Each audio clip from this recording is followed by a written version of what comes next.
What would you do if the most beautiful girl in your school showed up at your house one day and called herself your fiancée?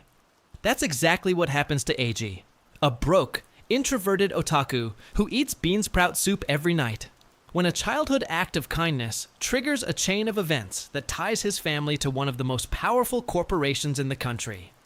But just when things start going his way, someone is already watching. And she's not happy about it.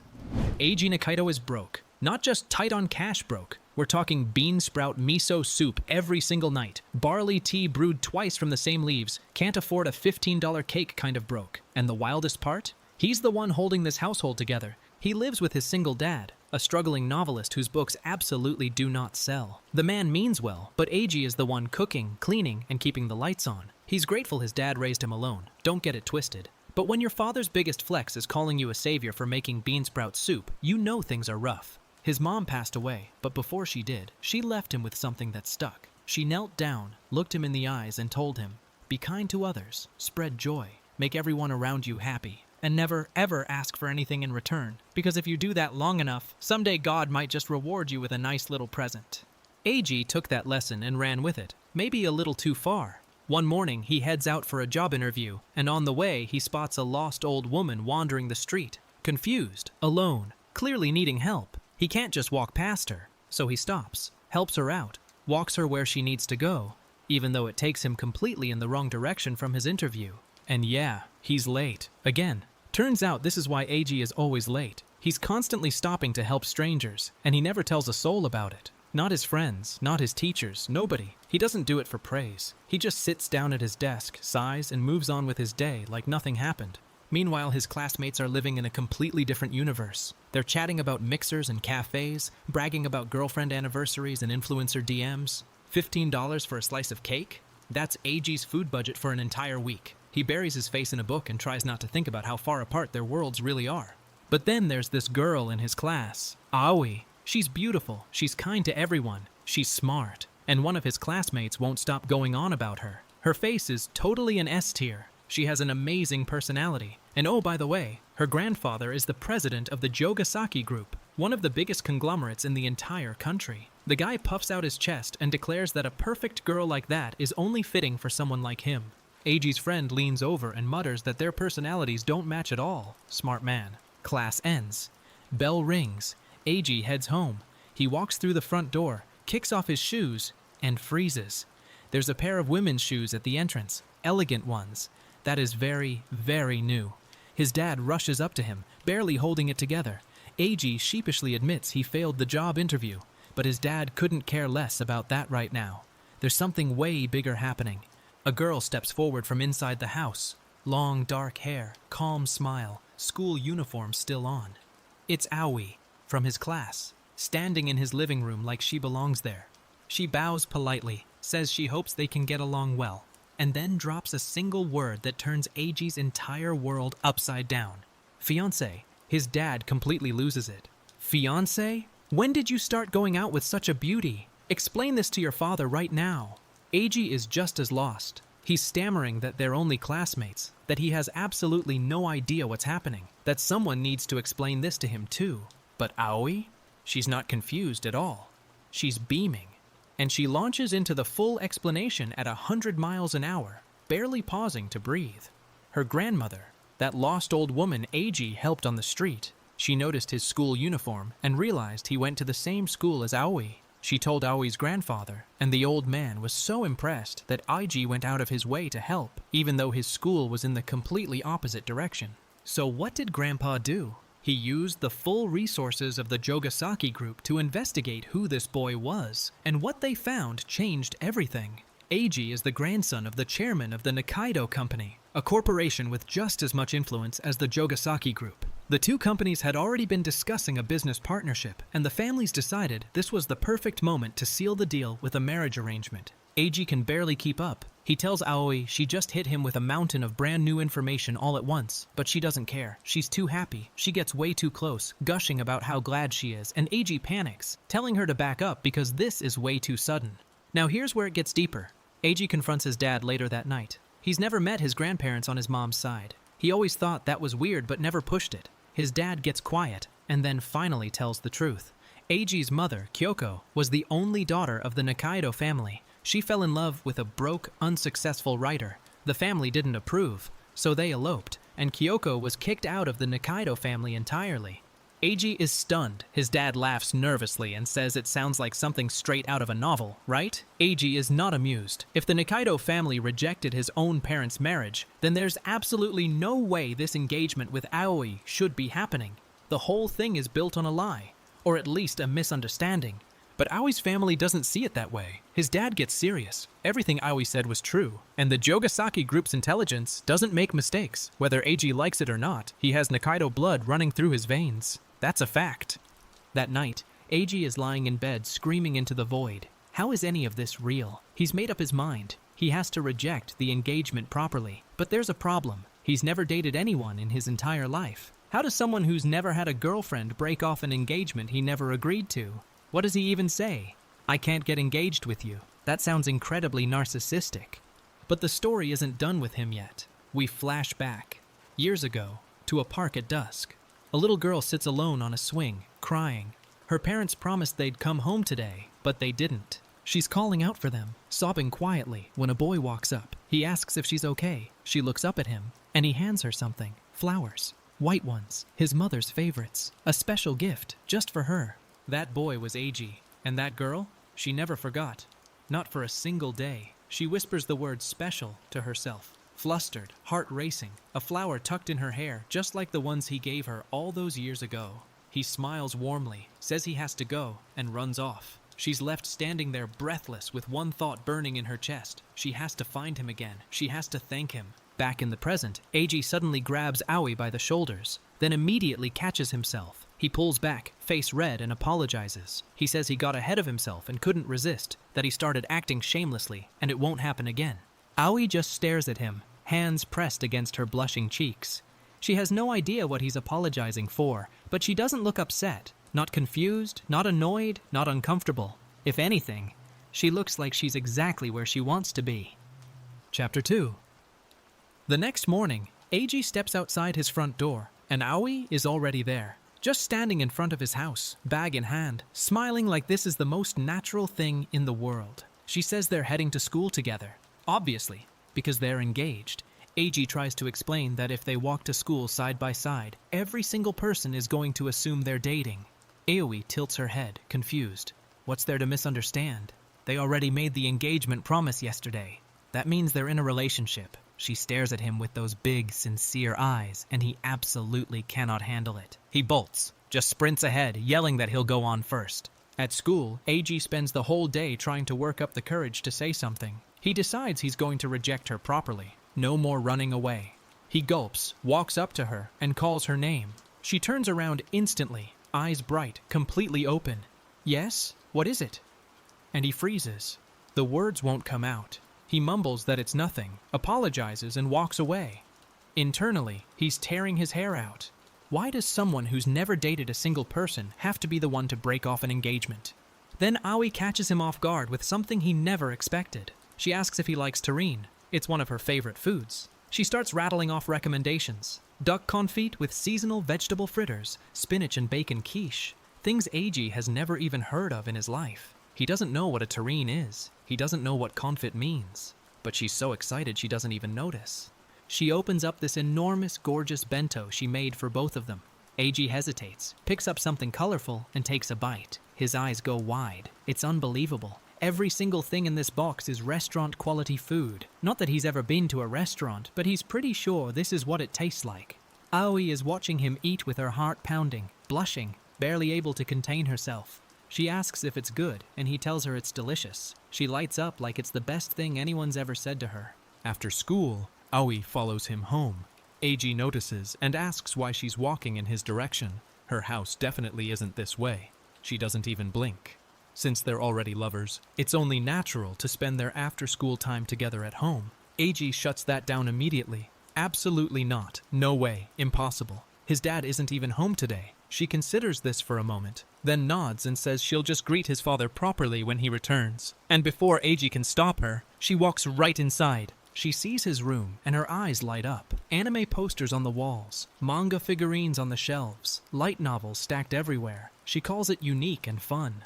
Eiji wants to crawl into a hole. He scrambles to find something to offer her, and all he can come up with is barley tea, and it's been brewed a second time from the same leaves because they can't afford fresh ones. He apologizes profusely. She takes a sip and cheerfully says it's light and easy to drink. This girl finds something good in literally everything. But then the energy shifts. Aoi gets quiet. She looks at him and asks a question that hits different from everything else. Do you believe in fate? The scene pulls all the way back to that childhood memory on the swings. The white flower Eiji gave her wasn't just any flower. In the language of flowers, a white azalea means first love. At that moment, years ago, sitting on that swing with tears still drying on her cheeks, it was fated. She fell in love with him. She looks up at Eiji now with those same eyes from back then, steady and sure, and says it with her whole heart. From now on, she hopes to get along with him as his fiancé. And Eiji, standing there in his tiny, cluttered room, completely overwhelmed, completely outmatched by a girl who's been in love with him since they were kids, still hasn't said no. Chapter 3. Eiji walks Aoi home after school, and when they reach her place, his jaw nearly hits the floor. There's a massive wall with an iron gate, and the actual house is on the other side of a yard so big you can't even see the building from the street. This isn't a house, it's an estate. Even after passing through the gate, she still has to walk to get to her front door.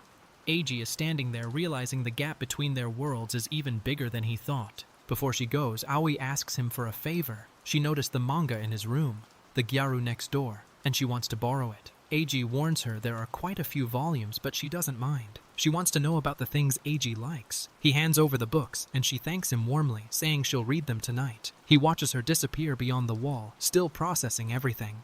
The next day, Eiji's dad comes bursting through the front door. He failed yet another job interview, on the spot, apparently, so he came straight home. But when he walks in and sees Eiji and Aoi sitting together, he immediately asks if he interrupted their lovey-dovey time. Eiji is mortified, insisting it's not like that at all. Aoi, meanwhile, doesn't even flinch. But here's the thing. Eiji's dad actually has good news for once. He begged a young manager at a store to hire him, practically groveling that he wouldn't be able to make dinner without a job. The manager gave in, and even threw in some leftover bamboo shoots as a bonus. Eiji and his dad high-five over a jar of bamboo shoots, like they just won the lottery. This is what passes for a victory in the Nakaido household. Eiji explains to Aoi that if you drizzle mayonnaise on bamboo shoots and serve them over white rice, it becomes a legendary side dish. Aoi's eyes go wide. She wants to try it. Eiji panics and tells his dad there's no way someone like Aoi would eat something that cheap. But before he can stop it, his dad invites her to stay for dinner. She lights up and immediately says yes, pulling out her phone to call home and let them know. She's so excited she can barely contain herself. They sit down to eat. White rice with bamboo shoots and mayonnaise. That's it. That's the whole meal. Aoi takes a bite, and her face absolutely transforms. She declares it super delicious, going on about how the crispy, crunchy texture pairs perfectly with the richness of the mayonnaise and soy sauce. Eiji is shocked. She means it too. Every word. She says she wishes she could eat Eiji's cooking every single day. His dad chimes in that Eiji's cooking really is the best. Eiji mutters under his breath that she really doesn't want to eat like this every day. This is a poor man's meal, not a delicacy. But in the end, he wasn't able to bring up rejecting the engagement. Not once. He also notices that Aoi seemed like she wanted to tell him something earlier, but held back. He wonders what it was. Meanwhile, Aoi is already back at his place the next day after school. His dad is out again, which means they're alone in the house together. Eiji's heart is pounding. He's hyper-aware that Aoi is sitting right there, looking directly at him, and the silence is killing him. She's gorgeous. She's calm. She's just there, and he's spiraling. Then Aoi spots something on his shelf, a figurine. She picks it up and says it's fantastic, praising the modeling and colors. Eiji gets a little too excited. He gulps and gets an idea. If she sees how deep his otaku side really goes, maybe she'll get creeped out and call off the engagement herself. Problem solved. So he goes all in. He starts explaining that this is Marina Su-chan. The main heroine from the Gyaru next door comes over to cook me dinner every night. This specific figurine is a commemorative piece from the anime release, one of only 10 in the world, making it extremely valuable. He goes on about how she's wearing loose socks from one specific scene in episode 5. He's rattling off details like a walking encyclopedia, fully expecting Aoi to slowly back away. She doesn't. She just stares at him and says his name softly. He freezes. Did he just creep her out? Then it hits him like a truck. An otaku who denies his hobby just because a girl found out is dishonorable. He can't betray Marinasu-chan like that, so he doubles down, terrified but committed. But Aoi? She's not creeped out at all. She tells him the figurine was clearly made by someone of great renown. She gets it. She actually gets it. Eiji is floored. She understands? She says she can tell the figure is in the hands of someone who truly loves it, and that Marinasu-san would be happy to know that. He can't even process what's happening. Then she drops another bomb. She finished reading all the volumes of the Gyaru Next Door in one night. She calls it extremely interesting, says the writing was easy to read and the pacing was so good she couldn't stop turning pages. She starts gushing about specific scenes. The part where Marina Sue was trying so hard to cook for the person she loved. The first jealousy scene, even quoting a specific line from chapter 2, page 156. She remembered the page numbers. Eiji can't believe it. He starts going off too, talking about how Gyaru characters who are kind, despite having opposite personalities, are a weakness for otakus, how it's a marketing trend in the culture. Aoi points out that his eyes were sparkling when he talked about Marinasu. He panics and insists she's purely his favorite 2D character. The real world is different, and in the real world, he actually prefers someone like Aoi. Then he freezes. Did he just say that out loud? Aoi blushes and says she's relieved to hear that. Eiji is having a full meltdown internally. What happened to the engagement rejection talk? How did they end up bonding over manga figurines and Gyaru heroines? He looks at Aoi, who's sitting there smiling with a quiet little laugh, and he realizes he has absolutely no idea how any of this happened. But he also realizes something else. He didn't want it to stop. Chapter 4. Aoi asks Eiji if he has any plans tomorrow. He stammers out a no, and before he can even process what's happening, she's already decided. They're going on a date as lovers. She says she decided this in her previous life. Eiji can barely keep up. She's trembling with excitement, smiling ear to ear, and he's just standing there wondering how he keeps getting swept along by her pace. But something clicks in his head. This might actually be a chance to confirm his true feelings once and for all. The morning of the date, Eiji is standing in front of his closet having a full-blown crisis. He's never gone out with a girl before, never even hung out with one casually. And now he's going on a date with the most beautiful girl in school. He holds up his options: a Gyaru Next Door t-shirt he won as a prize, a flannel that's falling apart, and hand-me-down jeans from his dad. Nothing works. He finally settles on the safest, most plain outfit he can find: a basic white shirt and jeans. Ordinary is justice, he tells himself. His heart is pounding the entire walk to the meeting spot. He arrives 30 minutes early, fidgeting and sweating, wondering if he looks out of place. Then he hears her voice. Eiji-kun? And she appears. She apologizes sincerely for keeping him waiting, even though she's also 30 minutes early. She admits she was so excited she couldn't sleep last night and hurried over too fast. She's wearing casual clothes for the first time, and Eiji's brain short-circuits. She's way too cute. Meanwhile, he's wearing a $5 shirt and his dad's old jeans, and he can't help but feel like everyone on the street is staring at them wondering why she's with him. But here's the twist. The place Aoi wants to visit isn't a fancy cafe or a boutique. It's an anime merch shop. Eiji is stunned. She tells him she wanted to visit places that he frequents, together. The shop is wall-to-wall with figures, posters, and manga merchandise, and Aoi is completely into it. They spot a life-sized cutout of Marina Sue from the Gyaru Next Door, and both of them lose it. Eiji starts geeking out about the hand-drawn art, and Aoi is right there with him, pointing out merch and gushing about the series. There's a figure for 6,000 yen, and Eiji stares at the price tag knowing he'll never afford it, but the moment itself is priceless. After the shop, they hit up a fast food joint, WC Burger. Eiji apologizes for the cheap choice, but Aoi tells him not to be sorry at all. She says she's always wanted to visit this restaurant and would happily accept any invitation from him. Then it comes out. This is Aoi's first time at a fast food place. Ever. The granddaughter of a corporate titan has never eaten a burger at a chain restaurant before. She takes a bite and declares it delicious, chomping away happily. Eiji admits that because of his family situation, even coming here is a rare treat, but Aoi doesn't care. She offers him half her french fries because she ordered too much out of excitement. Then Aoi remembers something from the manga. Didn't Marinasu make hamburgers in the Gyaru Next Door? They both light up.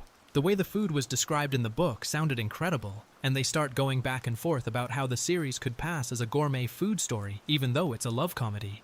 Aoi holds up a french fry and tells Eiji to say, "Ah." He panics. That's way too much. He can't do that. She teases him, saying if he won't open his mouth, she's not giving him the fry. He caves. It's the most wholesome power play imaginable.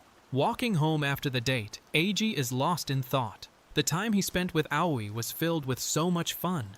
The anime shop, the hamburgers, the coupons she brought. She was trying her best the entire time to make the date enjoyable for him, catering everything to his interests. And he realizes something that hits hard. If he doesn't change his ways, there's no way he could ever be a suitable partner for someone like her. But if he could change, even just a little, he wants to spend more time with her. He wants to see her smiling and having fun forever.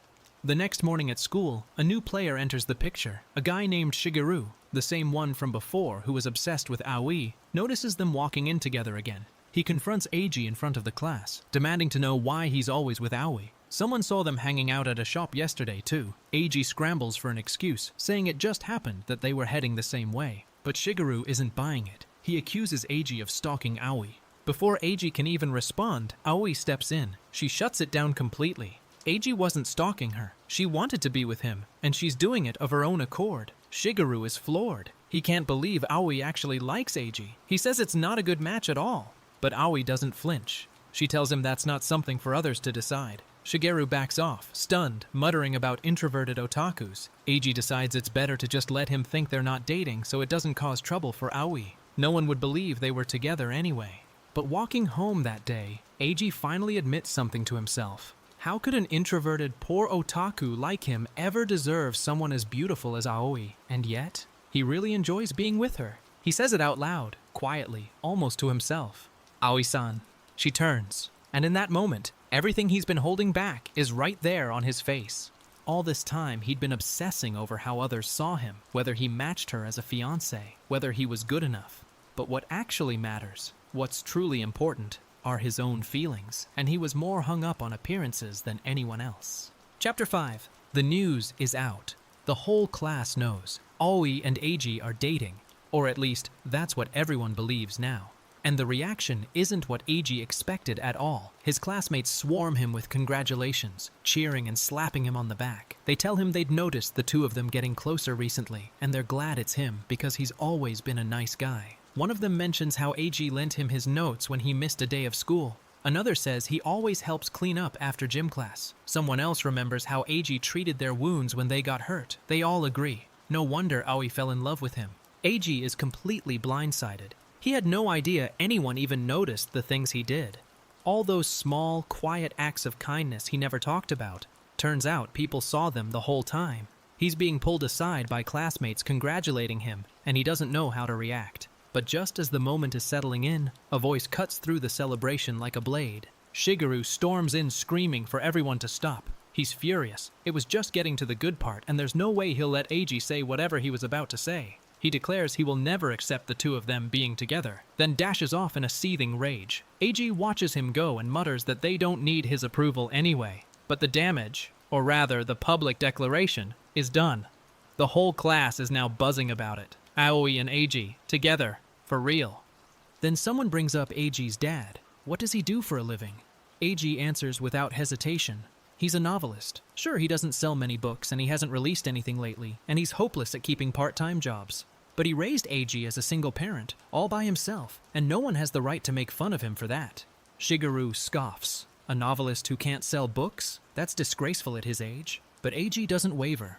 Aoi speaks up. She admits that yes, maybe it looks a little disgraceful to everyone else, but to her, watching Eiji's dad continue to chase his dreams even now is something she deeply respects. What's important are his own feelings, not everyone else's. The same lesson Eiji's been learning this whole time. She already understood it from the start. Eiji stands tall for the first time. He agrees with her. What matters are your own feelings. That's why his feelings and Aoi's feelings are what count. No matter how out of place they look together. The classroom goes quiet. Even Shigeru, lurking in the background, can't say anything. Aoi smiles. She doesn't mind at all. It's the truth after all. The news spreads through the school like wildfire. Everyone's whispering. Aoi and Eiji, the prized daughter of the Jogasaki group and a broke otaku, they don't suit each other at all, right? But Eiji isn't listening to them anymore. He knows what he feels now. And for the first time since this whole engagement started, he's not running from it.